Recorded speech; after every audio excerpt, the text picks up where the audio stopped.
Hello, I'm Nathan from Firearm and Personal Safety Training. Today I would really like to speak to you about situational awareness and what we can do in our personal lives to help. Recently we've had some nationwide incidents that has brought situational awareness to the forefront.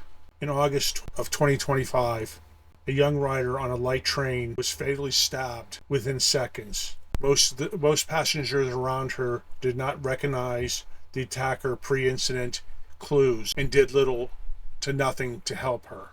This is why situational awareness is not just a concept, it's life-saving.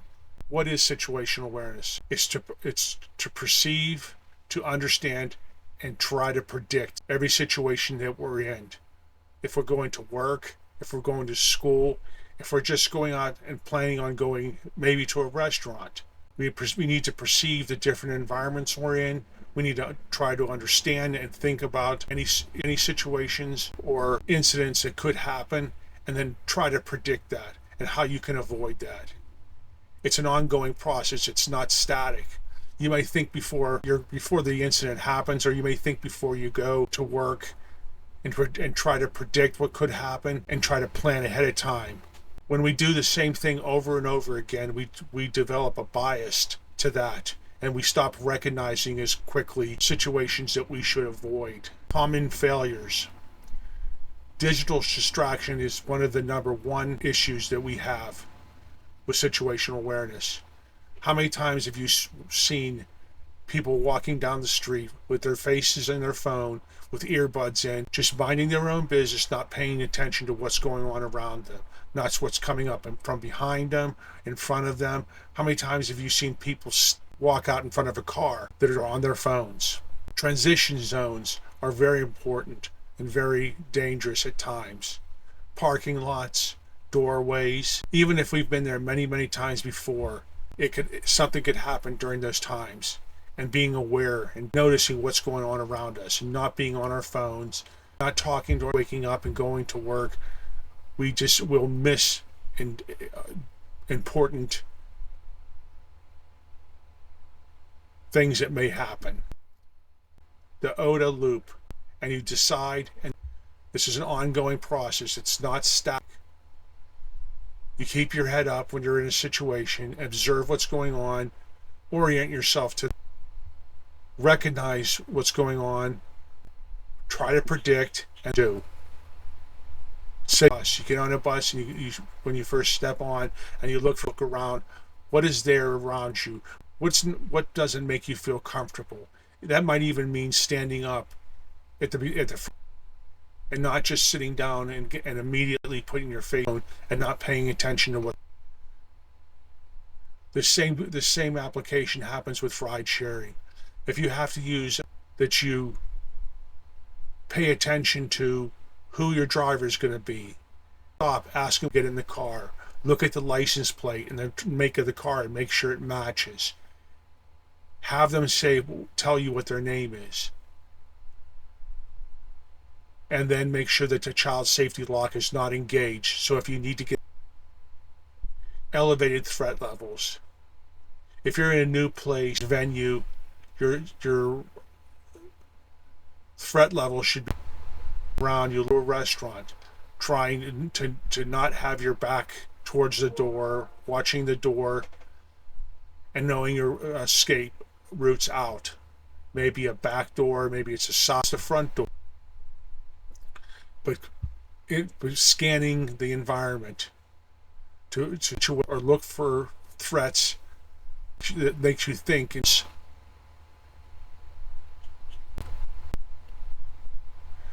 If it's a route that you've been on before, knowing that route, knowing what's usually there, stands out as being different. Walking with the hands free and walking hands free with no phone in your hands, and scanning around, looking confident, not having your arms full of packages, so that if you need, and then trusting your intuition. Important. If something doesn't feel right, it's probably not right. You should think and decide what other avenues could you take. Your daily routines your need to a point where you'll miss things. Simple drills for daily. Sitting down and planning for these decisions and then changing them up, your routine. And in this slide, you see techniques and habits, but you also see an everyday carry. Having a especially if you're working and you're getting out at nighttime, or a flashlight, having a whistle, having a pen. A pen is a pen that has very point at the end. Protect yourself. Having your emergency numbers in the event that you need to call somebody in a hurry. They're all important things. Handling stress under pressure. If you do get yourself quickly and it becomes stressful, how do you do that? How do you manage the stress? The box breathing exercise works very well. Breathing in for 4 seconds, holding it for 4 seconds, and then exhaling for 4 seconds, and then holding your breath, and then inhaling again. Doing this will calm you down. It will decrease your heart rate. It will decrease your clearly. And then you can start doing micro scanning of whatever situation you're in and making decisions. The important thing is, though, is mentally doing this ahead of time and trying to avoid putting yourself in a situation where you have to make last minute decisions. Personal safety plans and tools. It's very important that you're home with your family, that you identify possible risks and how you can mitigate them or prevent. What can you do differently? Going back daily and weekly rituals, and how do you break those up so that they're not, and that you lose that bias of doing the same thing over and over. And you will be more alert. You'll be more new environments.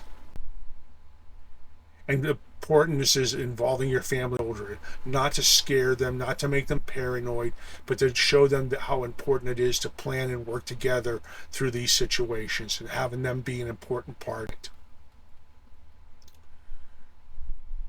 3 to 5 key applicants, the same thing every time. Not walking your dog at the same time.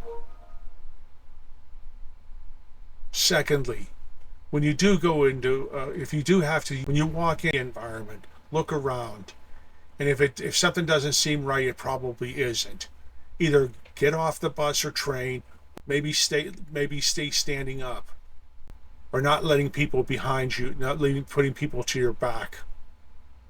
Stay aware, stay safe.